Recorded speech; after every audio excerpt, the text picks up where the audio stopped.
Alright guys, how's it going? It's LazyBeast here, back with part 2 of the journey to Longboi. And we've got a pretty decent start. I'm doing a few different things, but this video is specifically going to look at the raw gold farms from the old raids. I'm going to tell you how I've got on with those, and what we're going to do is break down the routes that I've taken and look at how long it's taken for each one, just so you can get a good idea of how long it's going to take you if you're thinking of doing this. Now bear in mind, these are just like the base times. I haven't done anything like used bear tartare for the speed boost when you kill things, or speed potions or anything like that. This is just total like raw, simple base time, so you will be able to speed these up quite a lot. So at the end of the video I'll go through how much I've made this week and just mention what I've been up to, but I'll tell you more about that in the next video after this one, such as like, you know, setting up TSM and professions and all that kind of stuff.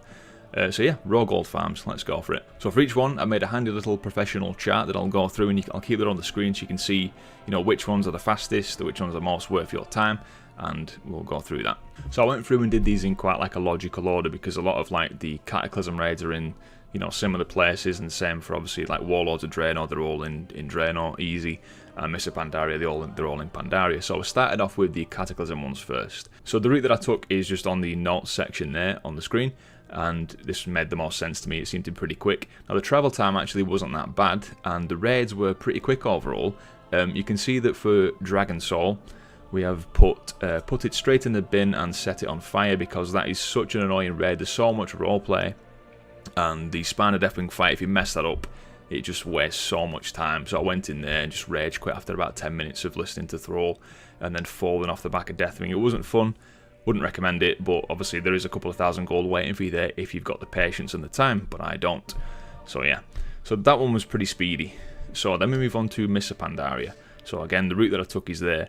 Now here you get to do the LFR raids, which are really good, because all you need to do is speak to Lorewalker Han in the Vale of Eternal Blossoms, and you can simply queue for each individual wing of the LFR ones, and you don't need to go anywhere else. You can just do them all in one sitting. Didn't take that long, to be honest. And what's also good is there's a little NPC there, so as soon as you come out of one wing, you can just obviously kill like the 3 bosses or whatever's in that certain wing. It's usually 3 bosses.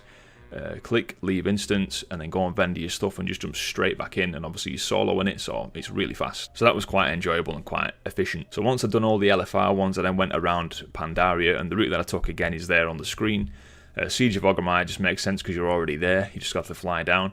And then Morgasham Vaults, Throne of Thunder. Now that one can be a pain on ults. If you didn't play around Mr. Pandaria, you probably haven't unlocked the Isle of Thunder and all that to get there, so I did skip that on a couple of ults because I just simply didn't have it unlocked, and it takes a bit of time. There's like a quest line and stuff you got to do, so it could be worth it again because you can do it on the different difficulties, so there is quite a good chunk of gold there waiting for you if you want to do that, but I skipped it on mine. And again, the travel times are pretty quick. I was surprised, to be honest, because I thought that you spent quite a bit of time just flying around, so, you know, technically wasting time. But it was like literally 3 minutes was the max time, so travel time wasn't a problem.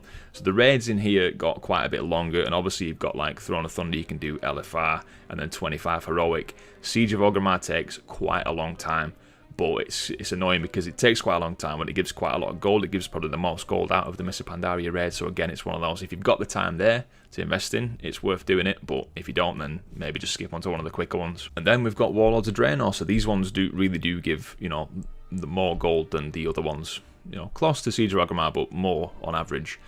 Travel times, again, super easy. So again, we've got LFR raids here. All you've got to do to get into them is go into your garrison. As soon as you come out of the main building in your garrison, there's an NPC there, very similar to Lorewalker Han. You just click on him and you can go to any of the wings of any of the LFR raids, super easy. And then once you've done the LFR raids, your garrison Hearthstone will probably be off cooldown, so what you can do is go to the next raid, and if you need to, just go back to your garrison afterwards, so bear that in mind as a little speedy tip. I did this obviously on Horde, so the route that I took was from the garrison in Frostfire Ridge, straight to Blackrock Foundry, then to Hellfire Citadel, and then over to High Mall. So the time there for Blackrock Foundry, obviously 50 minutes, that's for doing each of the wings, normal, heroic, and mythic. Now, mythic obviously gives the most money, the most gold, but there's one fight that's quite annoying, which is the big elemental fight. I forgot what it's called now, Blast Furnace. That's quite annoying. So that was the only one where it really started to drag, you know, so I wouldn't be happy doing this on loads of different characters. You might be more patient than me, but it does give a good chunk of gold doing that raid.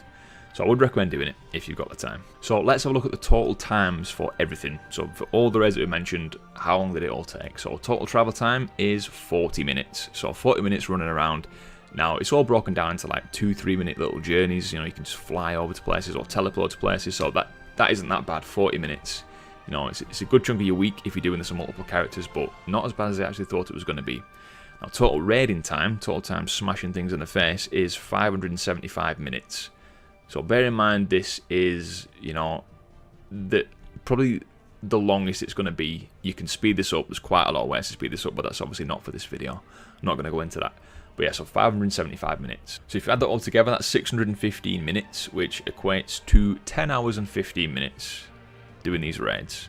So that's 10 hours and 15 minutes per character doing these raids, and that should net you 60,000 gold per week per character. That's leaving out Dragon Soul. So that's pretty good going. Now that isn't counting the Legion raids either. You can do those as well, don't forget about them. And if you do all the Legion raids and all the ones that they've mentioned, you can earn up to 94,000 gold per week. And if you get all the mats and things, and if you get any nice transmog drops there, if you sell those, you can easily push that to over 100,000 gold per week per character. So this stuff can add up quick. So in general, with like the old raid raw gold farming, I would recommend it. Personally, I don't have that much time to sink into this. I wish that I did. If I did, I would do it because it's a solid, reliable method that's, you know, there's no auction house involved. It's easy. The only downside with it, obviously, it can lead to burnout because you're doing the same thing over and over again. It's trivial content. There's no challenge. So you might get a bit sick of it, but it's something good to do if you know, stick some Netflix on or something, or just stick some music on and just plow through. Obviously, there's things you can get, achievements, titles, mounts, pets, there's all that good stuff along the way, so it's another little incentive rather than if you're just doing something like, you know, skinning and, you know, mining and herbalism farming or anything like that. So yeah, pretty good going overall and solid results. So just as an update on where I'm up to, so this week I made the solid number of 10 gold. I made 10 gold. No, I'm only kidding. I made 200,000 gold, which, you know, obviously it's higher. I beat my global record of 120,000 gold in my entire World of Warcraft career. So I smashed that one. That's one thing done. So 200,000 gold. I got about 208,000. And what I decided to do then was invest some money in my professions, because I thought if I get my professions up, I only had actually skin and leather working at max. So I've now got, I think there's 3 more that I need to do, tailoring, inscription, and 1 other that I need to do, or blacksmithing, to get to Zandalari, you know, professional master sort of thing. So once I've got them up, I'm getting the auction house stocked, getting things selling daily. Make on an average about between 7 and 8k on the auction house a day now, so that's pretty good. Obviously I didn't have that set before. So doing that and these raw gold farms is obviously a solid income coming in.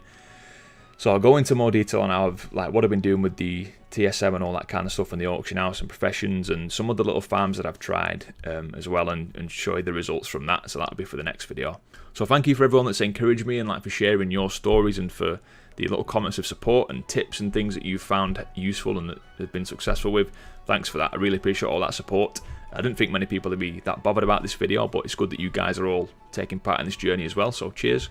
And all I can say is I've been LaserBeast, guys. Take care, and I'll catch you next time. Cheers.